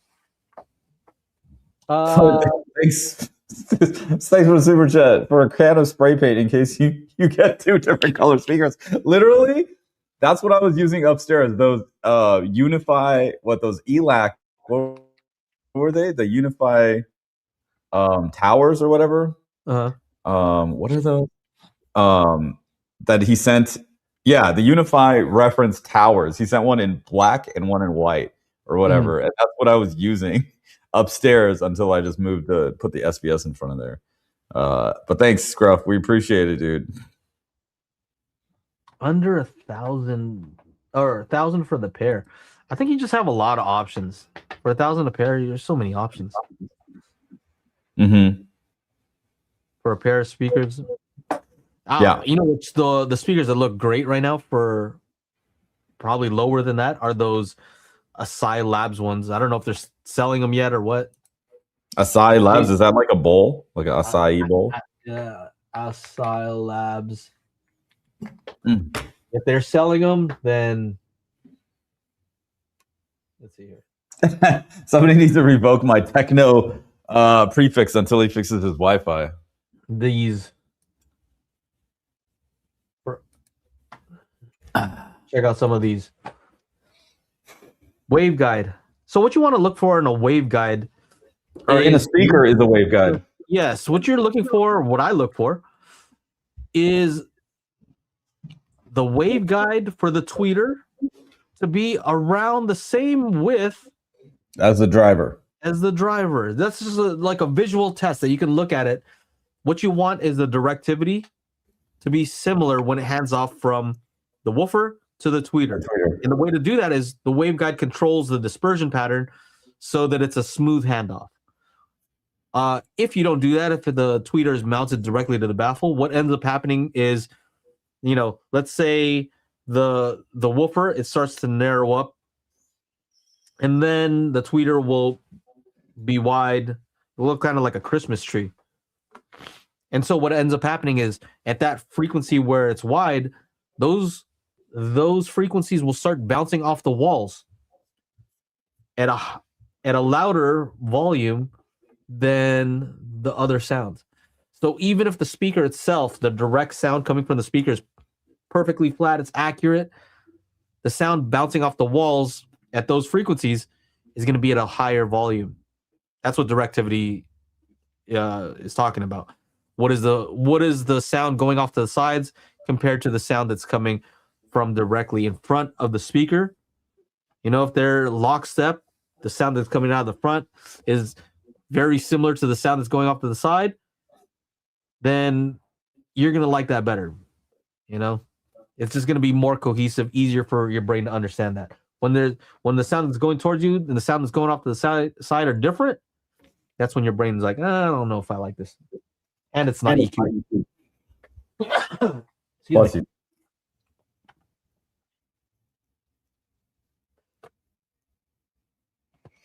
I muted that one. Do you think the front stage should be the same brand, same series? Usually LCR, yes. Yep. Let's see what else we got. There's some starred ones. Why are there so many starred ones? Oh, are these all super chats? Oh yeah. Scruff Kingman, thanks again for the super chat. Yeah, I didn't thank you already. Extreme Pressure says, I'm running direct art. I want to try Magic Bean, see what I'm missing. Those that have Magic Bean swear by it. What is the difference between? What do you think the big advantages of having? It's just the target curve, right? Yeah, the target curve is custom to your setup. We're talking about all these different speakers, and the target that is appropriate is going to depend on so many things. We talked about directivity just now. It's going to depend on directivity. It's going to depend on your room. How far are you from the speakers? You can't just use a generic target because the target tells you is a result. The target is not predetermined. It's not like you go and say, this is for sure what the target's supposed to be. It's not something that's predetermined. You figure out what the target should be. It's a result. Mm-hmm. And the result is based on the characteristics of the speaker, the room, and your listening distance from the speaker. Yeah, also, those three things how does where you sit interact with the room? Are you sitting in a null? That's kind of important to know. I think you just described a target, right? How do you define a target? Yeah. Well, I'll tell you what the target is for your speakers to be accurate. That's a target for your speaker. Your speaker should be accurate. What an accurate meaning? You mean accurate meaning flat, right? Meaning neutral sounding, right? Is that what you're saying? Yeah. It's just the way I would describe it is if you have a perfectly accurate speaker and you put it into a room and you measure it at your seat, what is that going to measure like? A perfectly accurate speaker, like the best possible speaker you could get. What is that going to sound like? So how's it going to measure? I don't know. Depends on your room. Depends on your listening distance. That's why you can't predetermine it, because we don't know these things yet. And that's the misconception that most people have is that if you have a target and you use it on every system that you have, that you're going to get the same sound, same tonality. Yeah. No, that doesn't work. That's not how it works. That's not how it works. And the fact of the matter is that's what everybody's been doing for all these years, and that's why there's so much like pushback from all these like old people like, like get off my lawn, kid, like duh. You know, at the end of the day, you're using the Harman target curve. It's a generic fucking curve, and you don't have any kind of consideration on the room, what the room's doing, and what the speaker's capabilities are. So it's one of those things. Like it just makes sense. So I've been there since the beginning, since before it was an app. Before it wasn't even a name. It was just Joe's way of calibrating a system, which took 6 hours, and then he just took that and put it into an app.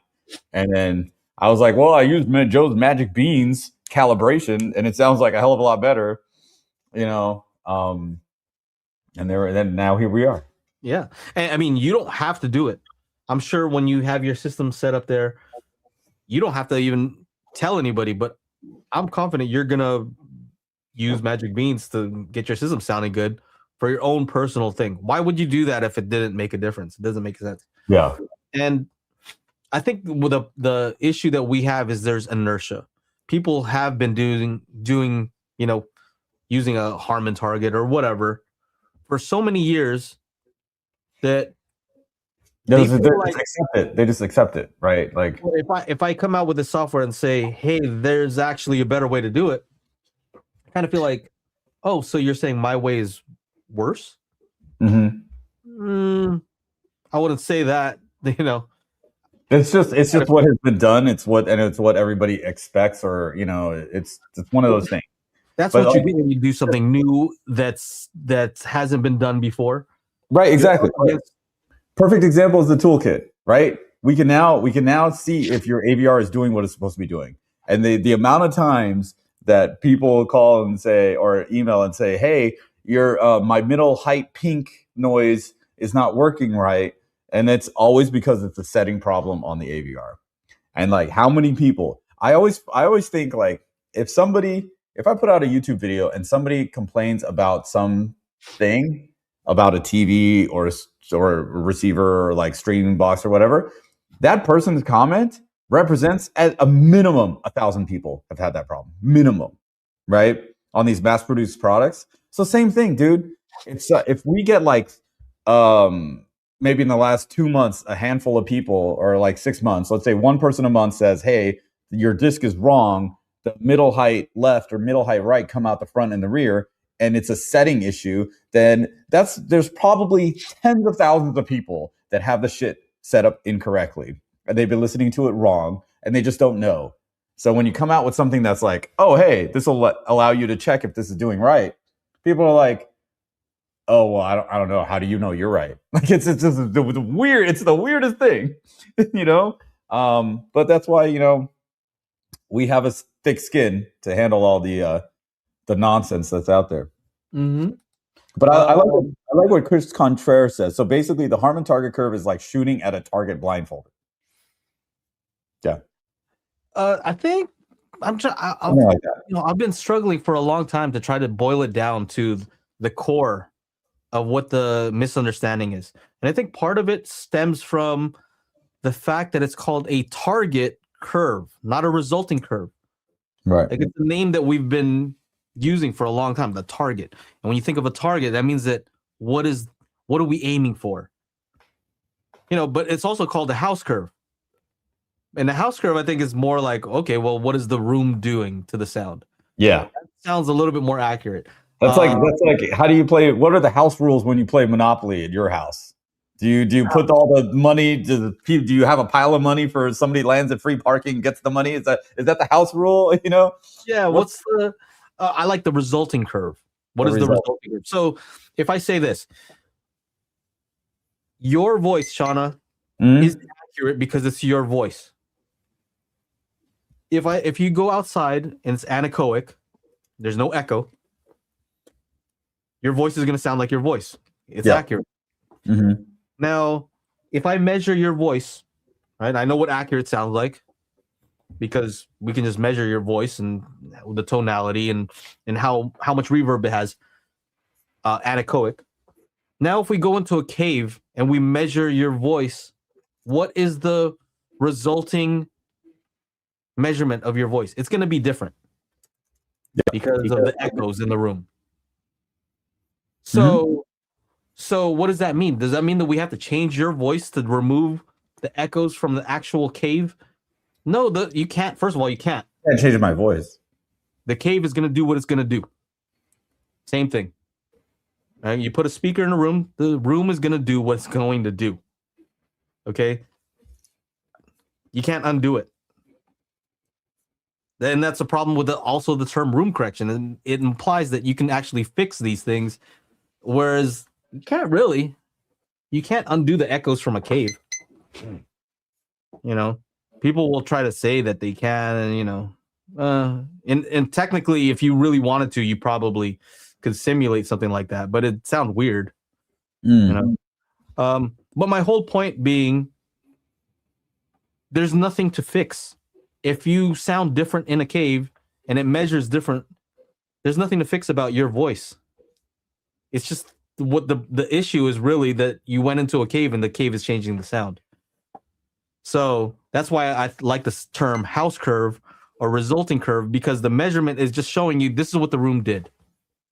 Yeah. So to go in there and say, not all of it should measure as this certain way. Okay, why? You don't know where you're even measuring. Yeah. I'm still trying to figure out how to make that a little bit more clear with analogies. I think the issue is really the word target. Yeah. Oh, I mean, there was that one guy that was going on about the word target and like your use of target. I know it's a constant thing, you know. Yeah. Talking about bullseye, hits the bullseye, the harmon just hits a target. Magic Bean hits a bull. So it's like this. Let's say if I somebody else on Facebook was talking about a bow and arrow. Right? Oh, the target means that it's always going to hit the same. That's the problem is the word target. So to me, if you had a bow and arrow, Chana, and you're a professional, wouldn't you want one that is accurate? Your bow and arrow always flies straight. You wouldn't want like a curved arrow that flies all weird. Yeah. Nobody wants a curvy arrow. No. Now, if you go and you shoot this accurate bow and arrow, and you're accurate because you're a professional. Yeah. And you shoot it in this room with no wind, where is it going to hit? It's probably just going to hit pretty much in line, and it's going to hit a particular target on the wall. And if you're a professional and you can do it, you can probably hit it consistently, very similar range all the time. Now you introduce a wind, right? So the wind would be equivalent to a room that has echo or reverb. It's going to change the sound. Okay, well, you take this bow and arrow that shoots accurately. The question is, where is the arrow going to land at the end? In a different place than before. Why? Because there was wind. Now, the thing to know is that if you know that your arrow is your bow and arrow is accurate, and you know that you're accurate, you can actually look at the trajectory and look at the flight path and say, oh, it flew this way. What does that tell you now? Well, that tells you exactly the effects of the wind. And that's what we're doing with Magic Beans, is we're looking at what is the effect of the room. What is the effect? If you know that your speaker is accurate, your bow and arrow is accurate, we know that whatever is causing it to drift is because of the room. And that's important because what we hear is we can understand, we can perceive the drift. We can see it. We see it with our ears. We can perceive it. So yeah. So like, too far. What Joe's trying to say is the home theater is too windy. What you're hearing right now is not me thinking that you don't understand. It's like I'm fighting with ways to try to simplify it, because it's not simple. It's complicated. You have to know about psychoacoustics. How many people know about psychoacoustics? I don't know. I read books about it. That's weird. I'm weird. I have to try to explain what I've read in the book about psychoacoustics to people who maybe aren't going to read the book. It's not easy, and it's some of the stuff is counterintuitive. It's not what you expect to happen. Why doesn't a mic measure like our ears? I don't know, because we have two ears and a brain, and we perceive things differently than a single mic. All these things that you have to explain. and the history of using target curve, the wording. It's all stuff that it's a kind of an uphill battle, but I'm here for it. You know, no complaints from me. I just understand that it's not an easy task to come out with a new product to try to do something that others haven't done, but also explain it in a way without offending people, kind of saying like, yeah, you've been doing it wrong this whole time, but I don't want to tell you that you've been doing it wrong, but you've been doing it wrong. Yeah, like, yeah, you've been doing it wrong there, sucker. Let's see here. Big Jack says, thoughts on the Palmer Orbit 11. Actually, we have somebody with Magic Beans posted about it. Those look like some pretty cool speakers. They are cardioid speakers. Have they been talking about this a lot? Any other measurements, like Klippel measurements? Orbit speaker. Because I actually have some measurements with Magic Beans. We have our own kind of, like, we call it like the speaker response, show some directivity. Are these affordable? Is that what's going on? Let's see. Share screen, Orbit 11. So these are the Palmer Orbit. They look pretty cool. I like the way these look. 28 hertz to 28 kilohertz, and it's this cardioid pattern. And cardioid, you'll usually only see in like very expensive stuff like that, like the Key Audio Key 3. That's cardioid is like strictly a like a music production thing, right? And you'll have microphones that are cardioid patterns, so like it only gets from the front, and then live venues, they set up subwoofers in a cardioid pattern, so like the bass goes forward and it doesn't come back to the stage, that kind of thing. Like they do a lot of crazy one that we saw. Again, with the one with a huge 15-inch driver. What happened? What is that? With the Kraken? No. The ones, they had the smaller versions that were super sexy, and then they had the 15-inch, the ones with the dual 15s on the back. The Dutch and Dutch. Dutch and Dutch. So that's a cardioid pattern that they try to do. They do some cancellation with the other drivers, and I think that this is what it's trying to do. And who's the one who said 900 each? So 900 each is a lot less expensive than the other ones that we've been talking about. And this looks like a good design. So yes, my bias means that I am judging it, prejudging it. And what I see is a concentric, kind of like the Kefs, which I like. I love concentric drivers because the tweeter is time aligned with the mid-range. It's right. It's a point source, so it's all coming from the same location. And then also you can see this waveguide for it even. I don't know how effective that is, but you can see that there's a little cutout for music studios. I mean, that's the picture. It looks like for near field, and then it has the two drivers on each side. I mean, those would be kind of cool for like the Atmos channels. That would be cool. Yeah. What is there? What inputs do they have? What is it? XLR? Adaptive monitoring. Wow. Is it like XLR inputs or something? Look at them. Oh. Back view. Yeah. Oh yeah, they're powered. XLR, AES, powered. Okay. Oh, there. Go. Yeah. Got some EQ. Yeah. Whoa. Okay. Oh shit.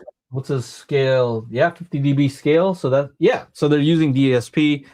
Directivity. These guys are okay. Remember I was telling you about controlling the directivity? This looks like a condom. Looks like a what? Like a condom. I know, that's very penis shaped, yeah. Harmonic distortion. Okay. And so this looks pretty good. I'd have to see. I don't know if this is normalized or not, but with the tweeters that are mounted on the baffle, what ends up happening is when around 1 to 2K, wherever it's crossed over, this balloons out, boom, like a Christmas tree, and then it narrows up again. So you don't want that. You want it to be like If this was a straight line, that's good. As long as it's linear, as long as it's not ballooning out anywhere. So it could be straight like this. That's fine. It could be narrowing up, right? But what you don't want is a sudden change where boom, it does that. Okay. Magnum speakers, yeah. Yeah, I think these are super cool. And we have somebody who actually has them. And yeah, I think they're pretty cool. They look very promising. What else is saying here?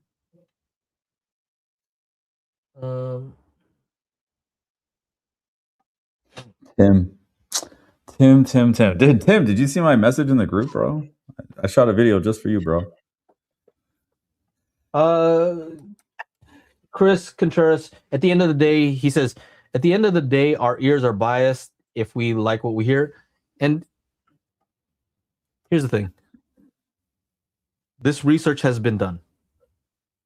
Dr. Floyd Toole did this research many years ago. They had, blind listening tests with a lot of students, I think probably from CSUN, over there in Northridge where Harmon is based. And what they found out is, yeah, we do have a very good understanding of what people prefer, generally speaking. I would say 90%, 9 out of 10 times we can predict what somebody would probably like over another speaker. Just by looking at the measurements, we can guess. 9 out of 10 is pretty good, and what it is very simple. People prefer an accurate speaker that measures adequately flat, but also has good directivity, which we've been talking about here. So those two things. That's overly simplified, but of course, you prefer a speaker with more deep bass than one that doesn't have deep bass. Like, these are all things we understand. So I think one thing that I don't like that I hear people say a lot is like, sound is so subjective, It's so subjective. Yeah, but we understand. We have a very good understanding of what people like. The research has been done on that. Yeah. What other start comments before we get out of here? We're almost at 2 hours. Palmer Orbit, we talked about that. Music Jewel says MB is amazing. Thank you. I think so also. Thanks. I've been saying that since the beginning, Dick. Yes. You know what was funny was to get Zach from Dream Media, and I A/B'd like a couple of scenes with like just the Odyssey and then the Magic Beans. He's like, "Wow, this is so much better." Yeah, that was years ago too. That was before you even had the app. It is. Yeah. Music Jewel. I try to be humble when it comes to this stuff, but at a certain point, it's just like it works. I wouldn't push it if it didn't work. It definitely works. Music Jewel says it's worth it just for access to the Discord group. Yes, and I have to give big props to Joe Mack Jr. here, because he's there supporting a lot of people, helping out a lot of folks, and so thanks to him as always. How do you define the target? Like I said earlier, the target is it's not a good word for it. A target implies that something is predetermined, where a house curve or a resulting curve is more accurate to say a resulting curve, because it's saying we don't know what the target is, but we're going to determine what the result is after we take measurements. So resulting curve I like better. Taz, Harman target curve was a curve designed for a specific speaker in a specific room. Yeah. Yep. Well, it was the measurement of the JBL M2 speaker in a bunch of different rooms. So yeah, that's one of the tests. The average, right? The average of that. That's one of the tests. Dr. Toole corrected me in saying one of the other tests where they talked about Harman target was also a bunch of known good measuring speakers, not just the JBL M2. And quick thing, we've talked to some of the folks who actually worked on the M2, and we did this presentation at the show when you were saying that, and he's like, "You're exactly right.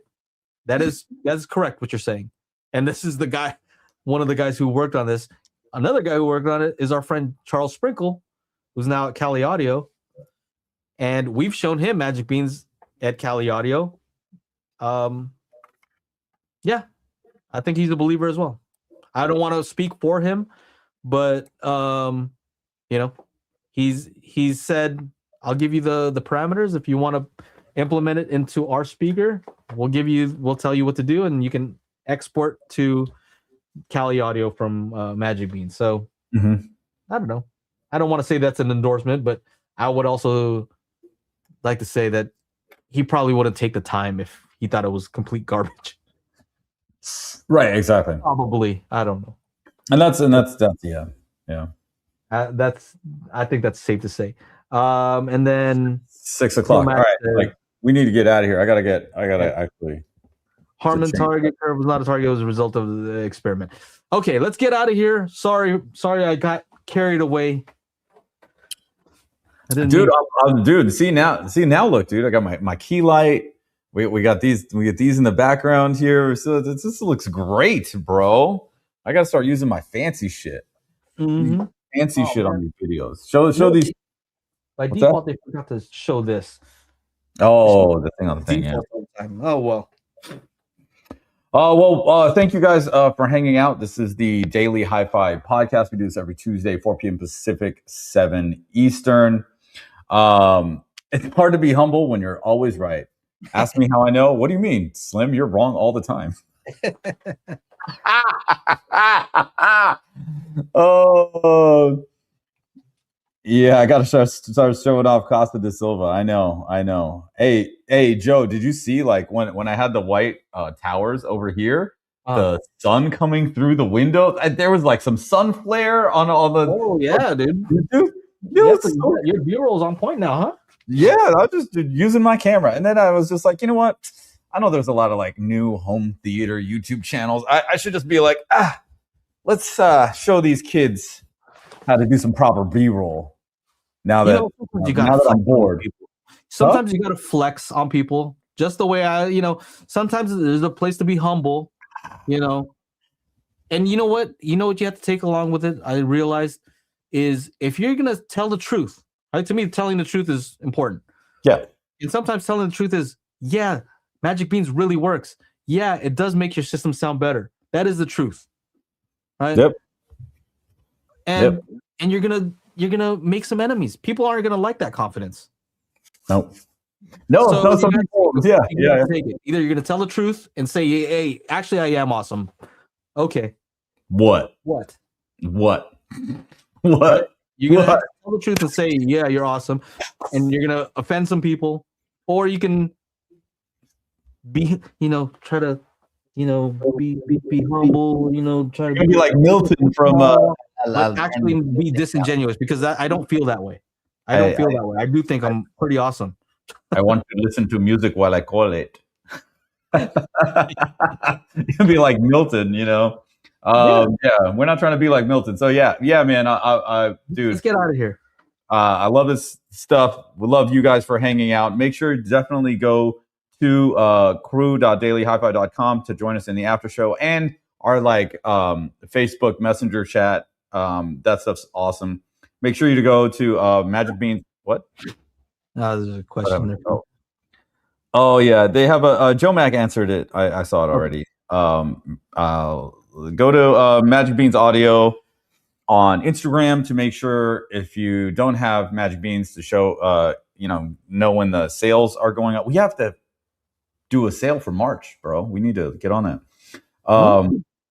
And then, of course, there is the Spatial Group Instagram as well to go find out when the new promotion is on. Actually, you can just go to spatialcd.com right now, and the banner at the very top has the current promotion, which is like 10% off for the step-by-step home theater series. And of course, make sure if you're watching on the replay to come here live and ask your questions and be involved in all the good fun. So on behalf of myself, Mr. Joe Intel, and Mr. always sort of here, sort of absent, Aaron Hardison, we will see you guys in the next one. Peace. See you guys. Take care.